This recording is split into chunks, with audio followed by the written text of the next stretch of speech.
We're in the Hudson River Museum looking at, I can't say a canvas, actually a block of wood by an artist named Shizu Saldamando. It's titled Sandra and Tammy, Hollywood Forever, and it's an incredibly compelling work, both in terms of its content, but also just visually. We see Sandra and Tammy sitting on a lovely picnic blanket that is made out of a kind of origami-like paper called washi paper, and that is collaged on wood, and you can see the whirls of wood surrounding these two friends as they enjoy the movie at the cemetery Hollywood Forever. This artist's body of work is completely embedded in LA culture. Hollywood Forever is a cemetery that's used for public events, especially for outdoor movies. And so 3 friends, the artist, Sandra and Tammy, have gone out to watch a movie, and actually we know which one. They went to see Cry Baby with Johnny Depp. And in the artist's practice, what she does is she takes along a little digital camera, she takes photographs, and then she'll take a selection of those photographs and make full-blown portraits.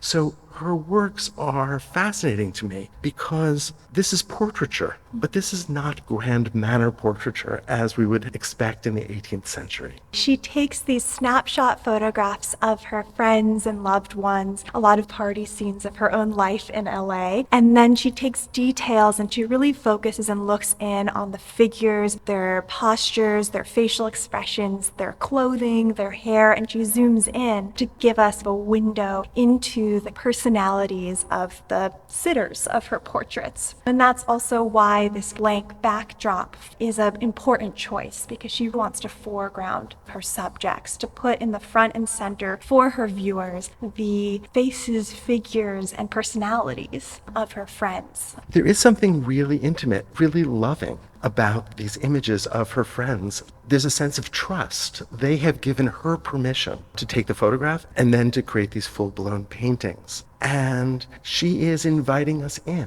And so there really is something that feels authentic. Look, for instance, at the skull worn on the pinky of one of the figures, or that heart button. And then notice that Tammy's bracelet is not actually depicted. This is a kind of costume jewelry that has been applied directly to the surface. If you look into the different media here, you have acrylic paint, but you also have glitter and metal leaf. And so these are all of these ways in which Saldamando is adding a 3-dimensional element to her works that draw you in. And even the lovely handling of the little sprigs of grass that help to anchor the figures in space are often made up of reflective mylar-like material. They really catch the light. I love their jackets, the leather and the denim, and the fact that Tammy's sleeves are rolled up so that you can make out not just tattoos, but very specific iconography in the tattoos on her forearms. Saldamando works in many different mediums. She runs a flourishing tattoo artist practice. And so we're not, sure if she did these tattoos herself, but there's an honoring of that particular craft. Something that I always am drawn to when I look at this is the way that her figures are not looking at us. You can see Sandra looking away, perhaps watching a film, perhaps just gazing into the distance. And then Tammy gently is pushing her hair back and looking downwards. And so there's a sense that we're really capturing these figures at a moment in time that they are kind of unaware. The artist uses these remarkable, striking compositional strategies. The blanket sits perfectly in space. The figures are slightly off-center, and the entire composition both reads as these figures starkly isolated silhouette against this neutral ground, but at the same time, I begin to read a kind of recession.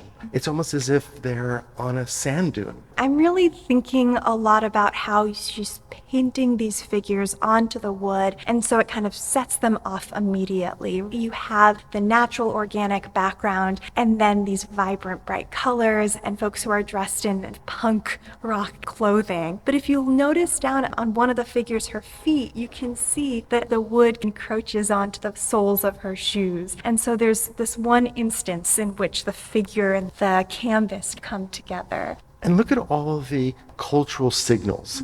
Tammy's tattoos, the sparkling gold leggings that she's wearing, I would be surprised if Sandra weren't wearing Keds with her leather jacket and with that sparkling beer can. So there's this kind of glitter, there's this playfulness, and there's all these references to culture in LA at a very particular moment in time. Saldamando talks a lot about how she grew up in the 1980s in the Mission area of San Francisco and grew up immersed in countercultural punk rock scene. And you can see that in a lot of the clothing and different jewelry that her figures are wearing. And in an art historical sense, that is such a radical idea. When we think of portraiture, we think of portraiture in the Renaissance, in the Baroque era, in the 18th century, a kind of formality, a kind of attempt often to take the figure out of their own time. Here the artist is being absolutely authentic, placing their figures directly in their own time, even as she creates this ambiguous space in which they exist.